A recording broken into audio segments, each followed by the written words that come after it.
السلام عليكم ورحمة الله وبركاته. بسم الله الرحمن الرحيم. الحمد لله رب العالمين والصلاة والسلام على نبينا محمد وعلى آله وصحبه أجمعين. I hope everyone is back with some extra energy, inshallah, after either praying or if you're not in the DC metro area, just getting some exercise. Okay, so before we start talking about the 7 ahruf, I'm going to repeat what I said today and also yesterday. There are certain topics in our course that have multiple opinions. When it comes to ahruf al-sab'a, there are more than 40 scholarly opinions on what they may mean. And I'm saying scholarly, not just like random opinions.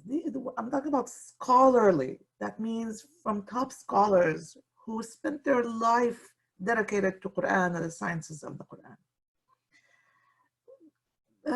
Let's see, you have your hand up. I'm gonna pick on you if you're with us. And if you don't have any dinosaurs or dragons that you're chasing or being chased by, if you can open your mic, that's fine.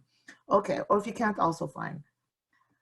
What does it mean to you when I tell you there's this certain topic that has 40 or more opinions? So thinking out loud, unmute, I tried. How okay, about now what does it, just the impression you get if I tell you there's a certain topic in fiqh, let's say, that has 40 different opinions? mm-hmm. Think out loud. What ideas come to mind about this topic? That because it's scholarly, you said scholarly, that they all evidence. It's not something that's specific in the sources. Okay, so let's look at that.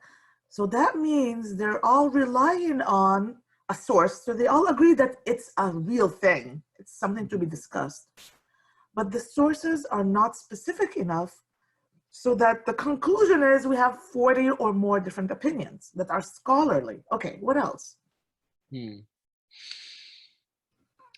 How about the level of importance of knowing these details?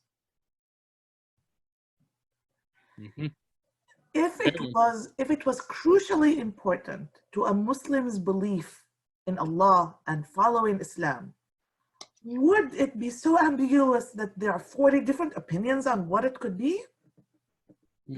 Actually, that was a question in mind. The answer is no, because if for any hukum that's important to Muslims and for the hifz of the Quran, for the preservation of Quran, if it was important, it would have been mubayyan, it would have been clarified by the Prophet sallallahu alaihi wasallam. And that's al-ma'loom bid-din bid-darura. Aywa, but it's not. All we know is that there is something called ahruf al-sab'a, the 7 ahruf, but we don't know specifically what they are. And every hadith mentioning them leaves it just open. And the strange thing for us is the companions didn't debate among themselves on what it was. They already knew, or what? So that means it must be just something very casual, and the meaning, of course, casual and just normal, that it wasn't even discussed. There's no evidence. There's nothing related, nothing that goes back to the time of the Sahaba or their discussion with the Prophet ﷺ, that any of them saying, what is exactly al-ahruf al-sab'a? Nothing. There's nothing in the kutub, the books of hadith and books of fiqh and books of early Quran that discuss it. So that's like some of the theological subjects that were not mentioned, but later on they started to. Yeah, exactly. So it was a non-issue. It's not crucial, but it always comes up. So that's why I want to address it. I'm going to address it by the most top chosen scholarly interpretation of the 7 ahruf. okay? That's what I'm going to present. Now, there's a second in line scholarly opinion on the ahruf that's slightly different. That opinion will actually kind of change the timeline of how and why events happened. So maybe in a different course, maybe if we finish early from the basic material we have and there's time at the end of the course, I can briefly mention the other second in line opinion. So right now, just one opinion, okay? Ma'alesh, I know this is going to break some of your hearts, but it's very important to understand this first opinion, have it completely digested, and you can teach it to someone else. That's how important it is to have at least this one opinion down solid. Ready? Okay, yes. Let's start. Bismillah. So at the beginning, the Quran was revealed only in the accent of Quraysh. When I say beginning, I'm talking about the first year, maybe two, before any non-Qurayshis started embracing Islam. When Islam was still known as Da'wah Fardiyya. In some books, you'll find it known as Da'wah Sirriyya, meaning it was not yet announced or pronounced, okay? It was more like between friends and colleagues and family members because they were afraid of being prosecuted. So understandably, it was kept kind of secret, and they would secretly meet at the house of Al-Arqam.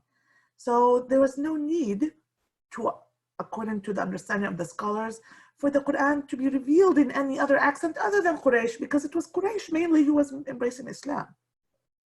Okay, but soon, within a year or two, people who would come to visit the Kaaba would start embracing Islam, and we have stories of a certain Sahaba, like Abu Dharr al-Ghifari, for example. He was one of the early Muslims who went to Mecca just to visit the Kaaba.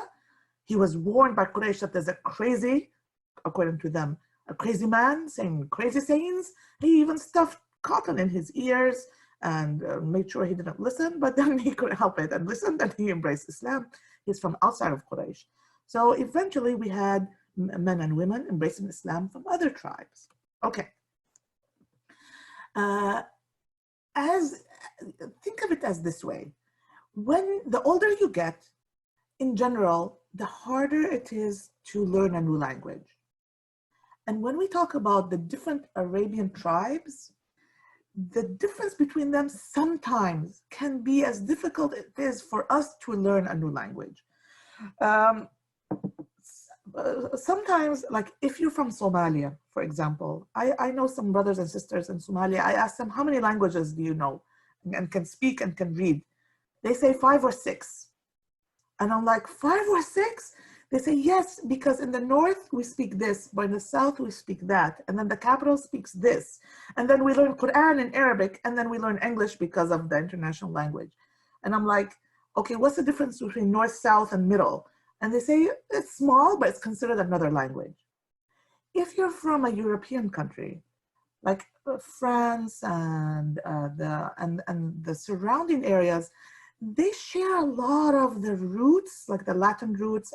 This is where I'm not really good at, but young ones who have learned multiple languages that share the common roots and common like letters, they say it's very easy to learn the basic European languages. For example, I think Thomas Jefferson knew 7 languages, one of them being Arabic, because he had the Mushaf also, and he could read the Mushaf in Arabic. So Thomas Jefferson knew the basic European languages plus Arabic, because Arabic was the language of education even then. Anyway, so when we talk about different tribes, we're also talking about languages, sometimes close to Quraysh, sometimes far enough where it's just, it's hard to learn this new language when you're older. So if the Quran is being revealed, it's in Arabic, but it's not reaching some of the tribes who are Arabian, and it's becoming hard for them to memorize the Quran because it's just in either a dialect that's so different from theirs, or the language itself, the usage, the wording is different. So that's a fact. So this is all going to come into how the top opinion got formulated.